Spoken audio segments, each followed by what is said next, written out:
चालू करा।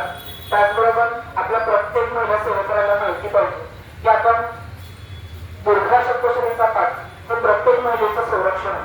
न चुकता त्या घरामध्ये दर मंगळवार शुक्रवार दुर्गाचा पाठ होतो।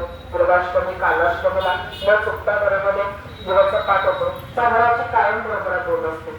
सर्व संकटांपासून तो सेवेकरी मुक्त होत असतो।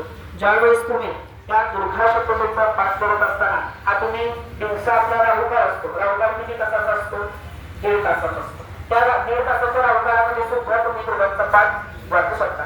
तसं बघितलं राहुकाळामध्ये आपण महत्वाची कामं करत नाही, कारण त्याची कामं पूर्णत्वास जात नाही, पण आपण दुर्गा सप्तशती ग्रंथ राहुकाळामध्ये सुद्धा वाचू शकतो। त्याचे आणखी रिझल्ट आपल्याला मिळत असतात। तर अशा पद्धतीनं त्या पौर्णिमेची सत्यनारायणची पूजा असो, बरोबर त्याचबरोबर दुर्गा सप्तशती ग्रंथ असो, रोज नाही वाचायला जमत तर कमीत कमी दर गुरुवार, दर मंगळवार, शुक्रवार, पौर्णिमा, दुर्गाष्टमी, कालाष्टमी, बरोबर या दिवसामध्ये तुम्ही आपल्याकडनं दुर्गाचा पाठ वाचन झाला पाहिजे। बरोबर भगवतीच्या सेवेचा उपासनेचा सगळ्यात महत्वाचा ग्रंथ म्हणजे दुर्गा सप्तशती ग्रंथ लक्षात। त्यामुळे आपण त्या सेवा आवर्जून करा।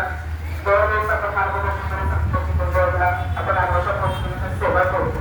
तर कार्यामध्ये काय सेवेची ग्रंथ पूर्वीचे साधन काम असतो पण लक्षात घ्या आज ती भगवतीच्या सेवेला लक्षात सांगतो तुम्हाला तुला सेवेचे उत्तर बराच सेवेला सांगतो।